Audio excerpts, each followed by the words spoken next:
अस्सलाम वालेकुम जी, मैं ਤੁਹਾਡਾ ਮੇਜ਼ਬਾਨ ਡਾਕਟਰ ਇਫਤਖਾਰ ਐਨੀਮਲ ਪੁਆਇੰਟ ਆਰਫ ਵਾਲੇ ਤੋਂ। ਐਨੀਮਲ ਪੁਆਇੰਟ ਆਰਫ ਵਾਲੇ ਤੋਂ ਹਰ ਰੋਜ਼ ਤੁਹਾਡੇ ਵਾਸਤੇ ਅੱਛੀ ਤੋਂ ਅੱਛਾ ਜਾਨਵਰ ਲਿਆਉਣ ਦੀ ਕੋਸ਼ਿਸ਼ ਕਰੀਂਦੀ। ਅੱਜ ਇੱਕ ਫਾਰਮ ਸੀ ਚੌਧਰੀ ਜਮੀਲ ਜੱਟ ਸਾਹਿਬ ਦਾ, ਉਹਨਾਂ ਦੇ ਫਾਰਮ ਤੇ ਇੱਕ ਬੱਚਾ ਖੜਾ ਸੀ ਤੇ ਉਹਨਾਂ ਨੇ ਮੈਨੂੰ 2-4 ਵਾਰੀ ਆਖਿਆ। ਮੈਂ ਜਾ ਕੇ ਬੱਚਾ ਦੇਖਿਆ, ਮਾਸ਼ਾਅੱਲਾ ਬੱਚਾ ਬੜਾ ਖੂਬਸੂਰਤ ਹੈ। ਵੈਸੇ ਇਸ ਬੱਚੇ ਤੋਂ ਹਟਦੇ ਵੀ ਇਹਨਾਂ ਦੇ ਮੈਂ ਫਾਰਮ ਤੇ ਆਉਂਦਾ ਰਹਿਣਾ, ਕਿਉਂਕਿ ਡਾਕਟਰੀ ਦੇ ਹਵਾਲੇ ਨਾਲ ਇਹਨਾਂ ਨੂੰ ਜੋ ਵੀ ਜ਼ਰੂਰਤ ਪੈਂਦੀ ਇਹਨਾਂ ਦੇ ਫਾਰਮ ਤੇ ਮੈਂ ਹੀ ਆਉਣਾ। ਇਹਨਾਂ ਨੇ ਬੜੇ ਸ਼ੌਕ ਨਾਲ ਪਾਇਆ ਸੀ, ਬੜਾ ਅੱਛਾ ਬੱਚਾ ਹੈਗਾ ਤੇ ਇਹਨਾਂ ਨੇ ਹੁਣ ਪ੍ਰੋਗਰਾਮ ਇਹ ਬਣਾਇਆ ਵੀ ਇਸ ਬੱਚੇ ਨੂੰ ਸੇਲ ਕਰ ਦਈਏ, ਕਿਉਂਕਿ ਇਹਦੇ ਨਾਲ ਇਹਦਾ ਇੱਕ ਬੱਚਾ ਇਹਨਾਂ ਨੇ ਹੋਰ ਤਿਆਰ ਕਰ ਲਿਆ ਗਾਵਾਂ ਵਾਸਤੇ।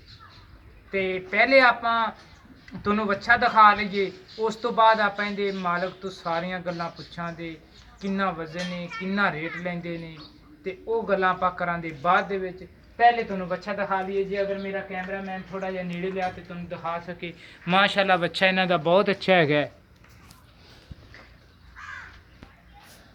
अगों तुसीं इहदा मूँह देखो, सिर देखो, माशाअल्लाह 5 गिट्ठ दा ते इहदा मत्था ही चौड़ा है।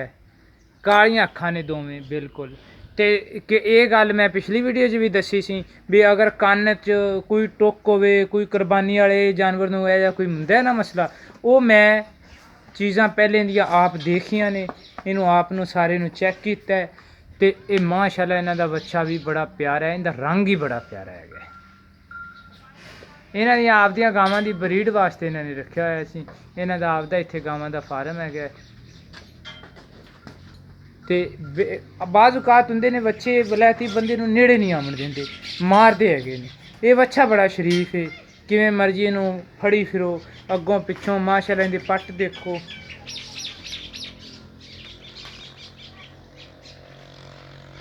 इहदा कद वेखो, तुहानूं अगों पिछों सारा पहले दिखा लईए, फिर आपां मालक नाल करांगे सारियां गल्लां।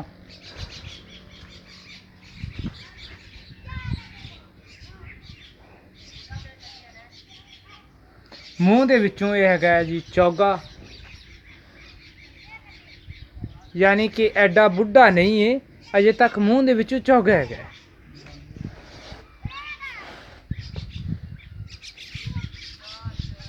इन्हां दे ऑनर ने मुहम्मद कदीर, वो भी अपने कोले खड़े ने।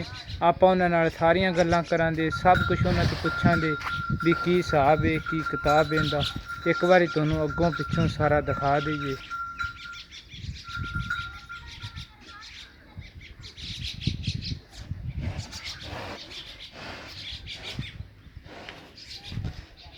मैं इन्हां दा जानवरां दा डॉक्टर भी हाँ। थोड़े जे मेरे तो ये टीके लावन की वजह नाल भी थोड़े जे इन्हां दे जानवर मेरे तो डरदे हैगे।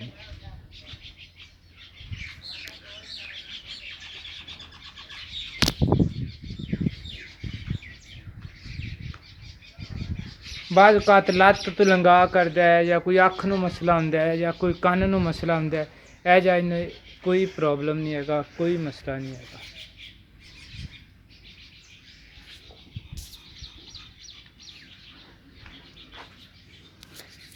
कदीर भाई इत्थे मेरे कोले आओ, इत्थे खड़ो।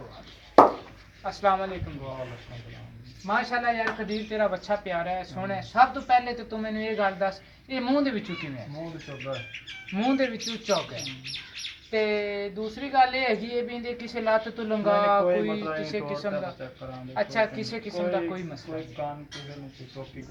ठीक हो। ते वजन इहदा किन्ना होना है? वजन इहदा है 12 मन। अच्छा 12 मन तुसीं इहदा वजन 12 मन भाई कदीर उरे वजन इहदा तक्की जांदे ने। ते ये कदीर भाई इहदा किहड़ा रेट है, कोई मुनासिब प्यार कोई मुहब्बत है? इहदा मुनाफा 2.5 लाख रुपये। इस 2.5 लाख दे विच कोई साडे नाल प्यार मुहब्बत भी करो? प्यार मुहब्बत ही कर लवांगे। 2.5 लाख रुपये इहदा रेट मंगी जांदे ने। प्यार मुहब्बत आपां इन्हां तों बिल्कुल लवांगे। तो बच्चा तुहानूं मैं पहले भी दिखा चुकिया, हुण ये आपां नूं थोड़ा जिहा टोर ते भी विखा देंदे ने। तुसीं साडे नाल राबता करो 0346 87 87 250। इसे नंबर ते साडी WhatsApp चलदी है, इसे नंबर ते ईमो चलदी है। तो इस तो सानू लाइक करते रहो, शेयर करते रहो, क्योंकि असीं तुहाडे वास्ते अच्छे तो अच्छा जानवर लिआंदे रहिए। हुण इस बच्चे नूं आपां थोड़ा जिहा टोरने आ, तुहानूं टोर ते विखाने आ भी इहदी किसे लत्त ते जां अगे पिछे या कोई लंगा ना होवे।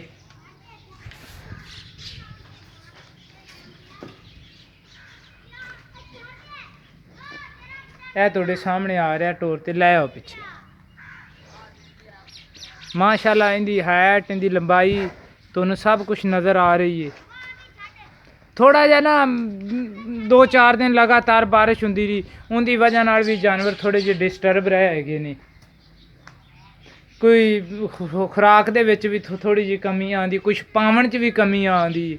ਤੇ ਨਾਲੇ ਕਿਹੜਾ ਇਹ ਗੋਕਾ ਜਾਨਵਰ ਹੁੰਦਾ ਹੈ, ਗਾਂ ਦਾ ਜਾਨਵਰ ਹੁੰਦਾ ਹੈ, ਇਹ ਥੋੜਾ ਜਿਹਾ ਗਿੱਲੀ ਥਾਂ ਨੂੰ ਬਹਿਣਾ ਨਹੀਂ ਪਸੰਦ ਕਰਦਾ, ਇਹ ਸੁੱਕੀ ਥਾਂ ਤੇ ਬਹਿਣਾ ਪਸੰਦ ਕਰਦਾ। ਸਾਫ ਸੁਥਰਾ ਜਾਨਵਰ ਰਹਿਣ ਵਾਲਾ ਇਹ ਹੈਗਾ। ਇਹ ਅੱਗੇ ਪਿੱਛੇ ਇਹਨੂੰ ਕਿਵੇਂ ਮਰਜ਼ੀ ਇਹਨੂੰ ਹੱਥ ਲਾਈ ਜਾਵਣ, ਛੇੜੀ ਜਾਵਣ, ਇਹ ਹੱਥ ਨਾਲ ਚਿੱਚੜ ਨਹੀਂ ਪੱਟੀਂਦਾ, ਬੰਦੇ ਨੂੰ ਥਲੈਰੀਆ ਹੋ ਜਾਂਦੀ। ਇਹਦੇ 2-4 ਚਿੱਚੜ ਲੱਗੇ ਹੋਏ ਸੀ, ਹੱਥ ਨਾਲ ਪੱਟੀ ਜਾਂਦੇ ਸੀ। ਵੈਸੇ ਇਹ ਗੱਲ ਤੁਸੀਂ ਯਾਦ ਰੱਖਿਆ ਜੀ, ਹੱਥ ਨਾਲ ਜਾਨਵਰ ਦੇ ਚਿੱਚੜ ਨਹੀਂ ਪੱਟੀਂਦਾ। ਕਿਹੜਾ ਵਿੱਚੋਂ ਖੂਨ ਨਿਕਲਦਾ ਜਾਨਵਰ ਦੇ, ਕਿੱਥੋਂ ਚਿੱਚੜ ਪੱਟਿਆ ਹੋਵੇ ਉਹ ਕਿੱਥੋਂ ਦਾ ਚੱਕ ਹੁੰਦਾ। ਅਗਰ ਉਹ ਖੂਨ ਬੰਦੇ ਦੇ ਜਿਸਮ ਨੂੰ ਲੱਗ ਜਾਵੇ ਤੇ 1-2 ਬਿਮਾਰੀਆਂ ਐਸੀਆਂ ਨੇ ਜਿਹੜੀਆਂ ਉਹ ਬੰਦੇ ਦੇ ਵਿੱਚ ਵੀ ਆ ਜਾਂਦੀਆਂ। ਇਹ ਚਿੱਚੜ ਵੈਸੇ ਬੜਾ ਖਤਰਨਾਕ ਹੁੰਦਾ ਜਾਨਵਰ ਵਾਸਤੇ ਵੀ ਤੇ ਇਨਸਾਨ ਵਾਸਤੇ ਵੀ।